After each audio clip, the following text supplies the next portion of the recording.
Hi everyone, my name is Jesse Robbins and welcome to LPLE from Dialogue FM. We're the podcast that lets you practice listening in English. We speak English slowly and clearly so that you can follow along and understand native English speakers more easily. I'm excited to help you improve your English listening skill, as well as help you learn new vocabulary, grammar, and idioms commonly heard in conversations among native English speakers. If you want to practice listening in English, then we invite you to join our conversation. On today's solo episode, I will focus on listening comprehension and vocabulary. I will be reading an article from the Seattle Weekly, an alternative newspaper in the Seattle area. Today's article is entitled Leaders of Washington's Economy: Anti-LGBT Discrimination is Bad for Business. The article was written by Daniel Person, and it was published on Friday, May 6th, 2016.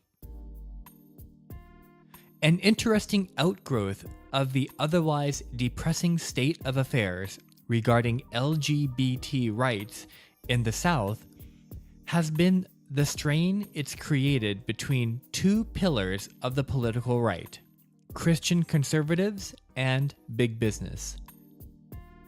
Always a marriage of convenience rather than love, corporations have turned out to be some of the most powerful critics of regressive laws passed in North Carolina and Mississippi, threatening to withdraw billions of dollars in investments from the states if lawmakers don't walk back their discriminatory actions.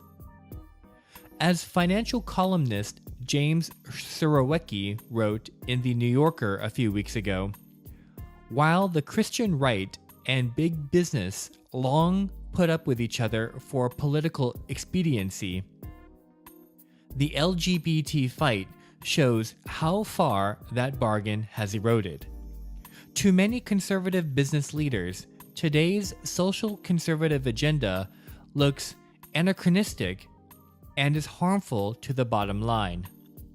Which brings us to an announcement today that a large coalition of Washington businesses have filed an amicus brief to the Washington Supreme Court urging justices to uphold a law that bars businesses from discriminating against people based on their sexual orientation. The case pertains to Arlene's Flowers, the Richmond florist that refused to provide wedding flowers for Robert Ingersoll and Kurt Fried in 2013 because they were gay. A lower court already upheld the Washington Law Against Discrimination and the Washington Consumer Protection Act. The businesses, including Microsoft, Amazon, and the Seattle Metropolitan Chamber of Commerce, argued to the court that allowing discrimination against LGBT people would make it difficult to recruit top talent to their firms and could open the door to other forms of discrimination. The business case for a diverse and inclusive workplace is generally accepted, the brief argues. Among companies with more than $10 billion in annual revenues, 56% strongly agree that diversity helps drive innovation. The brief also nods to the purchasing power LGBT people wield.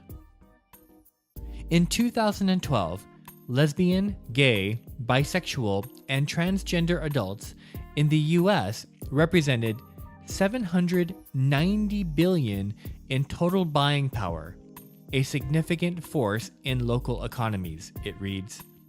If discrimination against LGBT individuals is justified by religious beliefs, as appellants urge, LGBT individuals may leave Washington for a more tolerant location. What we've seen around the country is business interests weighing in on discrimination, saying clearly this is contrary to their business's interests, says Dud Honing, spokesman for the ACLU Washington, which is representing Ingersoll and Freed. This isn't the first time business leaders have weighed in on LGBT issues. The Bezos family donated large sums to Washington's gay marriage initiative. And the Seattle Metropolitan Chamber of Commerce has weighed in on previous LGBT issues. Among other efforts, it endorsed Referendum 74, which established marriage equality in Washington, and signed onto an amicus brief asking the U.S. Supreme Court to overturn same-sex marriage bans, according to Alicia Teal, Director of Communications with the Chamber. And as Sorowecki notes, the religious right begins to accept that big business isn't the ally it once was. The left might have to face another uncomfortable truth. Sometimes it's nice when deep pockets let their presence be known in the pillars of government. The article was written by Daniel Person for the Seattle Weekly. The article was published on Friday, May 6, 2016.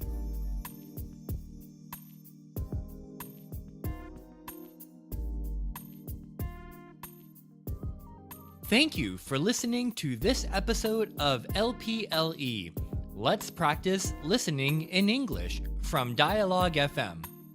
Subscribe to LPLE on iTunes to hear the latest episodes, or listen to past episodes on our website, dialogue.fm. That's dialog.fm. If you have questions or comments about English, or if you would like for us to use a word, grammar, or idiom in our conversation so you can learn how to use it correctly, we would love to hear from you on Twitter at dialogue.fm or Facebook at facebook.com/dialoguefm.